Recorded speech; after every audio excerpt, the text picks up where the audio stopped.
This was me, about 13 years ago. Me and my family going on a road trip through Europe. It's probably one of my fondest memories ever since I was a kid. It's something that I will never forget. And ever since, I always wanted to do it again. But every year, some obstacle kept rising in my path. Every year, until today. Thursday, 7 p.m. and I am leaving in 24 hours. It doesn't feel like I'm about to go 4,500 kilometers for Europe by myself on the bike. It sort of hasn't sunk in yet, you know? I should be excited for it. It should feel real, but somehow it doesn't. It's easy to find excuses. I don't have the right bike. What if something happens? Don't have anyone to do the trip with. I went for all these excuses myself. But at the end of the day, what got me was the fear of missing out. So what if I have to do it alone? It should be better than not doing it at all, right? I shouldn't let these excuses step in front of my dreams. So this is what I ended up with. 4,756 kilometers for Europe, from east to west and back again, for the best alpine passes in the world, for varied culture. It's a trip to discover the world, but also to discover myself. It's easy to see on social media all these adventurers that ride amazing places constantly. What you don't see are the bad parts, the boring stuff. If you're lucky enough to live at the base of Stelvio, good for you, but I bet that almost none of us actually do. So I had to take 1.5 days of long, boring, exhausting highway riding. Stopped on the side of the highway. I have a pressure point for my helmet. It's really bloody annoying and it's like pushing on my head over here. So I'm gonna try to put my balaclava on, see if that fixes it. And yeah, just carry on. I haven't done that many kilometers yet, but yes, my head is really hurting around here and it's not nice. It's not fun and I'd rather not do it, but hey, the great roads will feel even greater after these sacrifices. This morning is the first morning where I feel properly enthusiastic. The holiday finally starts, and I'm not just stuck enthusiastic because of the coffee.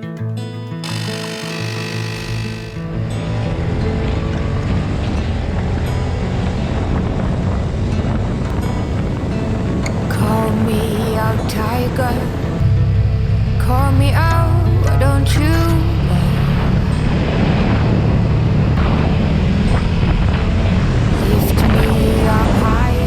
This is sketchy. So fucking sketchy.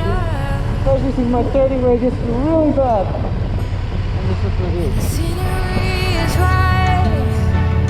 Go right in. Alright, so this is Nockholmstrasse. This is the first pass of the trip, and oh boy, yeah.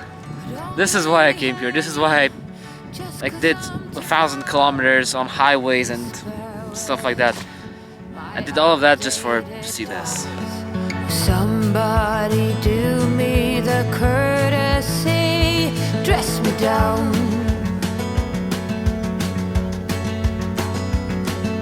I'm not that old yet, I'm far too young to not stand my ground. Well, my ways are mine and I don't wanna change, not even for love.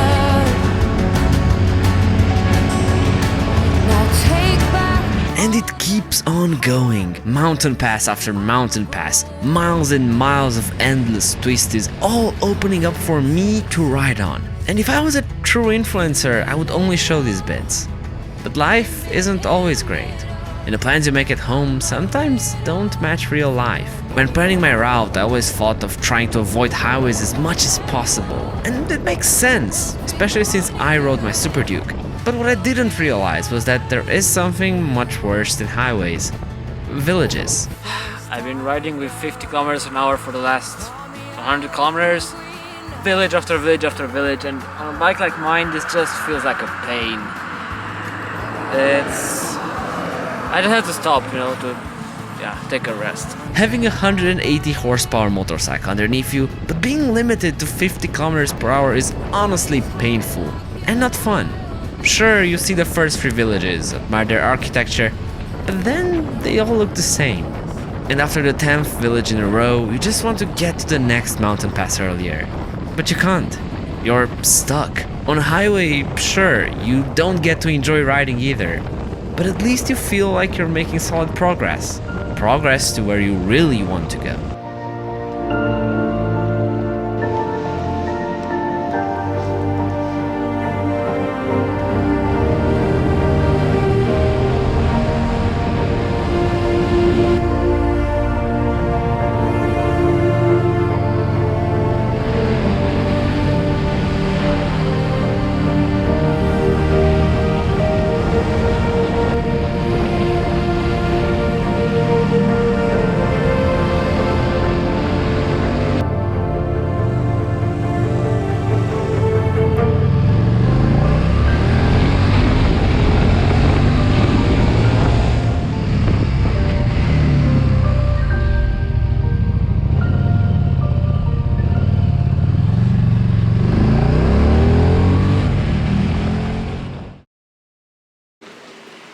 Weather.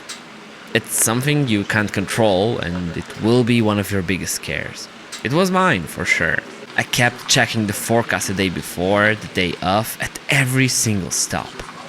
I had this irrational fear of rain and thunderstorms, until I got caught up in one. You'd think getting caught by severe rain is the worst thing that can happen, when in fact it's the most liberating one. And once I got to find that out on my own skin, it completely changed my perspective. From fearing it, I got to simply accepting and embracing it. As long as I was ready with my waterproof clothes and gloves, it showed me that rain didn't matter. If it gets too bad, I can simply stop. No thunderstorm will last for 24 hours on end. And I can actually ride in the rain. What's so bad about it? Are you really going to change your course completely just because a cloud is over yourself? Most of the times, the answer is no. And realizing that was probably the most liberating part of my trip.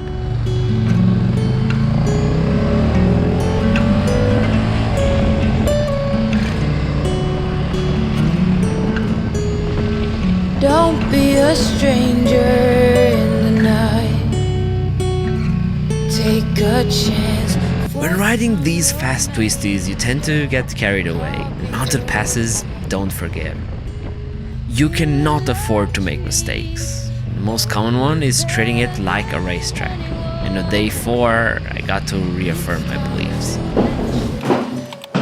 So yesterday, when descending the Grossglockner, which is a big mountain pass here, there was a crash, right? I saw a BMW that had taken someone on the hood of the car, and there was a motorcycle involved, so I saw ambulances, I saw a helicopter transporting someone from that crash site, and that was a bit of a wake-up call. Shows you what could happen if you overpush it on a mountain pass, which I think is stupid. You should never go too quick on a mountain pass. Even when I'm riding a bit more spiritedly, I'm still way within my comfort zone, so I can brake at any time, I can avoid any obstacle, any incident. But today, I actually had to stop for like half an hour on the road because there was another crash right in front of me. So it was a crash between a truck and a motorcycle. I don't know exactly what happened, but what I do know is that I saw the injured person on the right. Apparently the bike was totaled, like it wasn't drivable, and I saw an injured person on the side of the road. Seeing it there, and we were all waiting for the paramedics and police and everyone, and they came and they helped the person. It's easy to get carried away, that's what I'm trying to say, and maybe it was the motorcycle's fault, maybe not. I don't know what happened. Might not have been.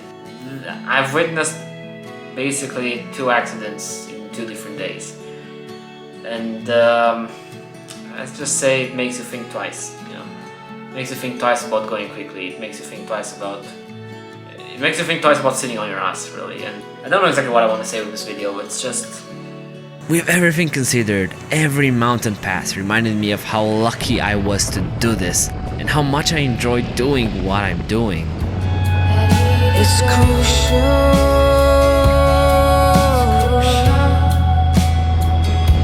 that he deserves you. Every corner, every hairpin, the stunning landscapes, the roads built in places where no blocks of concrete should ever set foot on. You feel completely free, with no obligations, nothing to care about. Nothing of true importance, at least. And when you allow yourself to deviate off track, that's when you truly experience freedom. That's one of the best parts of riding solo. I can do whatever I want, whenever I want. I can go off the GPS track when I see a mountain pass sign. I can stop whenever I want. It's a feeling that you'll never get when riding in a group. You get to embrace all the positives of being alone. We treat this word as if it had a bad connotation, but we forget all the good parts about it. We forget of the good things that come from being alone, the liberties we can afford to take. And that's important, because that is when we discover our true selves. And then you get to surprise yourself.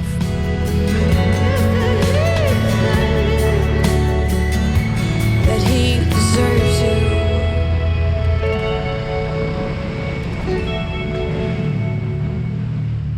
Not say what you want about the French people or whatever, but their roads are amazing. The last 150 kilometers felt like a racetrack. Beautiful roads, not too many villages. Just the asphalt was perfect, and the same was yesterday. The last 200 kilometers all the way to my accommodation were absolutely amazing. So yeah, France, I love your roads. I heard from others that the south of France was a great place to ride, but I didn't quite believe it.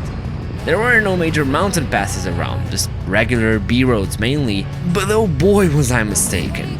This was riding heaven.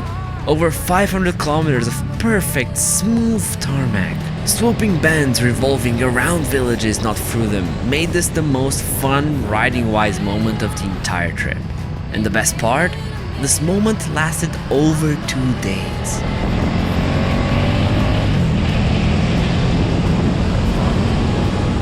I was afraid that maybe it was a bad idea to do it by myself. But I was kind of afraid that it would feel lonely, that I would just want to go home. But I'm glad to say that it doesn't. And doing a trip like this solo is actually not the worst idea. I mean, would it be nicer to do it with 1 or 2 friends? Yes.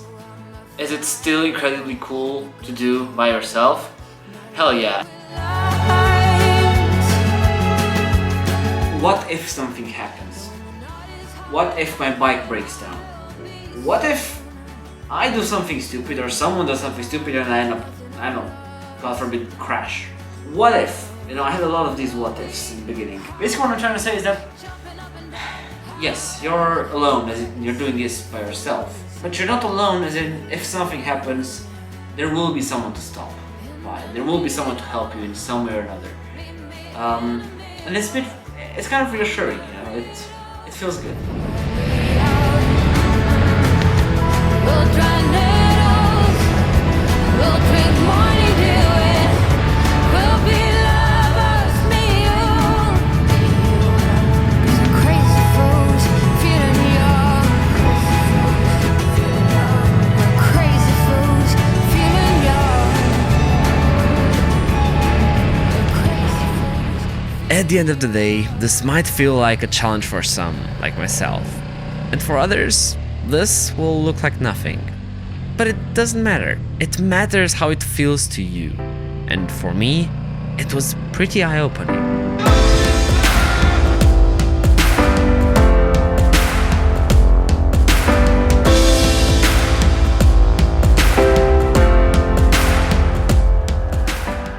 Sure, you have your lows, like getting caught in rainstorms or getting stopped by the police. So, I just got stopped by the police for speeding. Wasn't going that crazy, but yeah. But at the end of the day, you get to ride the motorcycle in amazing places every single day of your trip. How can that not feel liberating? You also get to grow as a person. You are forced to interact with others, to get out there by yourself and explore the surroundings. In the beginning, it actually felt like the trip was gonna be pretty long. But now it feels so short. It feels like it just passed like that. It's weird. What I'm trying to say is, don't delay any plans. Don't let going alone be a deterrent. Don't let not having quite the right touring bike hinder your plans, because you will regret it. And you will have the absolute time of your life, with plenty of stories to tell others, But most importantly, even more stories that you got to live. That's what actually living your life should be about. Creating your own story, your own journey. And nothing should get in the way of making that journey as exciting as possible. There are still 2 days to go, mostly highway and maybe viewing some stuff from the highway, but this was the last proper bit of fun. This marks the end, sort of. I wish it lasted a lot longer, honestly. It's so beautiful up here. I mean, Imagine seeing this every single day of your holiday. imagine not wanting it to last for longer. I'm sad. Not because of the trip, but because this is coming to an ending, you know? This is the end, really. I came here for this, for riding these roads and for seeing these places and riding these places. Riding was a fundamental part of my trip here, and yeah, that fundamental part is over. That was it. What a way to end it, though. What a way to end it.